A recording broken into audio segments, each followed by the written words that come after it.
What is a mortgage buy down and why are they becoming more popular these days? This is something that we weren't even talking about a couple of years ago. But today, where the market is and where interest rates are, this is something that's almost commonplace. So you want to make sure you understand what a buy down is, does it benefit you, what to look for, and is it the right mortgage strategy for you to buy your property? Now, if this is the first time you're checking out my channel, my name is Seanu Uyehara. I'm an area manager with Geneva Financial, helping you finance your homes all across the country. So make sure if you find this video helpful, subscribe and share this channel with your friends and family that need help understanding their mortgages and how to get them right. You can hit the description below. There's links to more information, and you can always schedule a one-on-one call with me to go over any strategies or questions that you have about your purchase, refinance, or just general questions about your current mortgage. Now, I wanted to talk about mortgage buy downs because they're becoming more and more popular. In fact, I've seen some reports that upwards of almost 50% of all transactions, buyers are paying points today. So this is something that is very, very common with the environment that we're in as far as where rates go. Now, why did they become more popular? Well, if you can recall, around June or July of 2022, interest rates went from 3% to literally doubling almost overnight. It caught everybody in the mortgage, real estate, and if you're a home buyer in that time, it caught you off guard. You went from being able to qualify for a $400,000, $500,000 house to that budget being cut immediately overnight because interest rates went up. So many of you decided not to buy simply because you couldn't qualify for as much house you once did, but so many of you got spooked with the interest rates and you decided to put house buying on the back burner. Now, with a buy down, what you're essentially doing is prepaying some interest in order to get a lower interest rate in today's environment. Now, one of the big things that everybody was talking about on social media was a temporary buy down, which was the 2-1 buy down. Now, how does that program work? Well, here, let me break it down for you.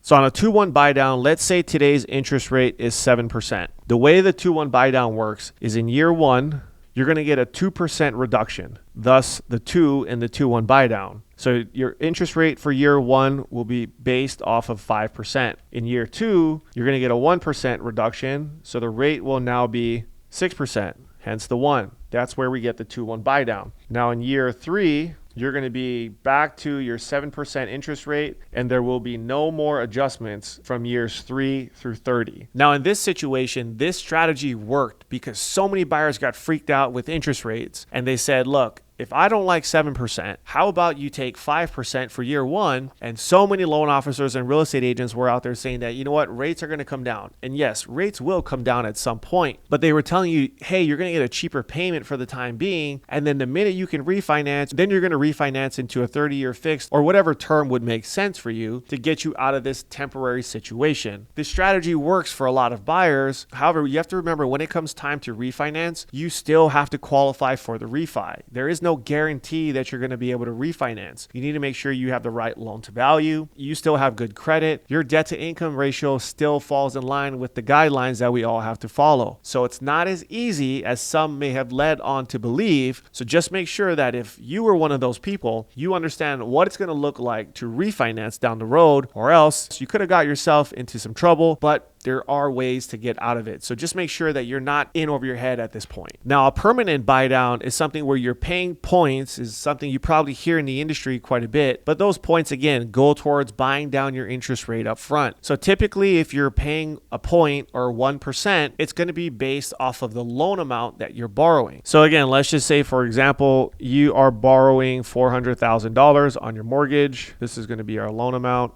And you're paying 1% or 1 point, like we like to say in the industry, that would cost you $4,000. Now, the thing you really want to take a look at is that 1% going to make itself up in the future? And how you figure that out is through a break-even analysis. So if we just did some basic simple math, let's say our interest rate was 7% on a $400,000 loan, our principal and interest payment will run us about $26.61 a month. Now, for every point or 1% you pay, you roughly reduce your interest rate by about 0.25%. It's a general ballpark. It's not going to be the same every time. So just make sure you check with your lender as to what does that number look like. But for the sake of this video, let's just say we paid 1 point on this deal, and that's going to get us 6.75%. Now that principal and interest payment is now going to be $25.91 a month. This is going to give us a savings of $70. And now you want to just take your $4,000 divide that by 70. This will give us 57 months for you to recoup this $4,000 that you're paying to buy your interest rate down. So here's the catch. If you plan to sell or refinance your house within 57 months, it doesn't make sense to buy the rate down. You want to look at maybe the temporary option, like the 2-1 buy down, like I mentioned. That may be a better option for you in that case. Or you don't do any buy down, because you can see the difference is only $70 in payment, not going to make or break your lifestyle. So this is where, when you look at getting a mortgage, the strategy on how you get your house makes more sense than what the interest rate is. And this is why I continue to say this on all of my videos. Strategy is most important when you're buying your house. It doesn't take any skill for any loan officer to just quote you an interest rate. Zero skill whatsoever. If your loan officer didn't show you this when you bought your house, how do you know that buying down the interest rate made sense for you? You could have used that $4,000 to just pay your closing costs, because guess what? When interest rates do come down and you try to refinance, you're going to have closing costs again that you're going to have to incur. So if you're doing the deal today, knowing you're going to refi again, why would you want to continue to put more money up front to get into the deal? You want to put as little money out, so that way when you refi, you're not out of a ton of money in order to do the deal. And that's how you can save more money in buying your house up front. Now, the big advantage and the big sexy appeal to the buy down is that you're getting a lower interest rate. But that's the mistake that so many of you make when you shop for a lender and you're shopping for your home loan. All you're doing is shopping for the lowest interest rate. And I can tell you, I would see estimates from other lenders that were charging clients 3, sometimes even 4 points just so they can get a lower rate. Think about that in our case here on a $400,000 deal.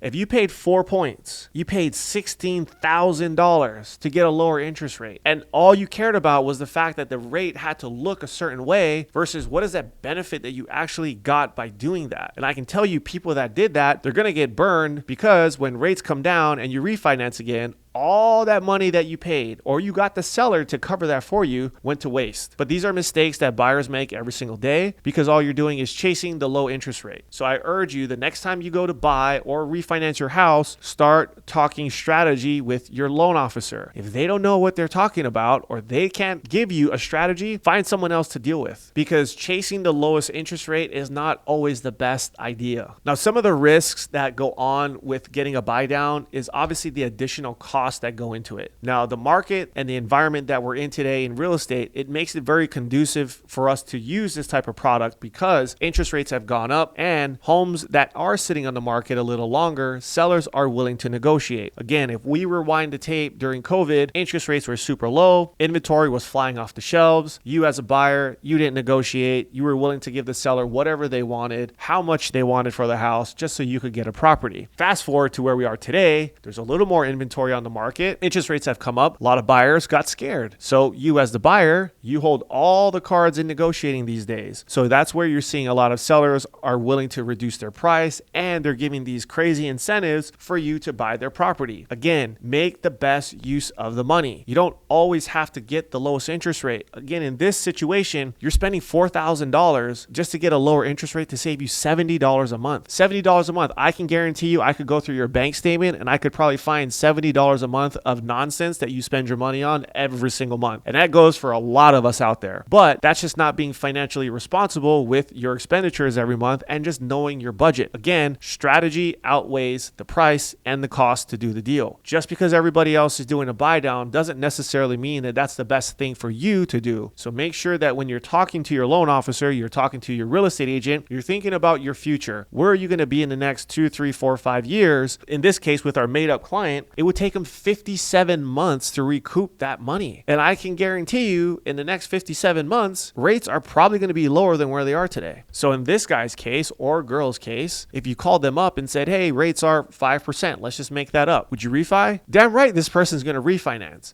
But they're not going to think about the $4,000 they spent to get into the house to get a lower interest rate. This is why, again, when you're working with your loan officer, like how we work with our team, we work with our clients for life. I've done loans for clients for multiple times throughout the 15 plus years I've been doing this. So we're looking at, hey, where are you at today? Where do you plan to be in the next few years? So I can help give you some advice as to maybe this program might look better than this one. But if you don't know that and you're just shopping for the lowest rate, that loan officer could care less about your goals. All they're caring about is their commission. That's something you want to stay away from, so that way you put yourself and your family into the best position to be successful with real estate. Like I mentioned, buy downs are super popular today. Make sure that you are looking at several options. Look at the temporary buy down, like a 2-1 buy down, or look at the permanent option. But the one thing you have to take into account is figuring out what your break even is. How long do you plan on staying in the home? How much money is that saving you every single month? And where do you recoup the costs down the road? If the number's too far out, that's not the right program for you. Because remember, rates are going to come down. We don't know when, but everyone's predicting towards the end of the year. If that comes true, great. There'll be a ton of people that'll want to refinance, and you want to make sure that you can do that and you're not just throwing money away. So look for the right strategy, look at the right options, so that way you make the most of the market that we're in today and you can become a winner too. Thanks for watching, and I'll see you on the next one.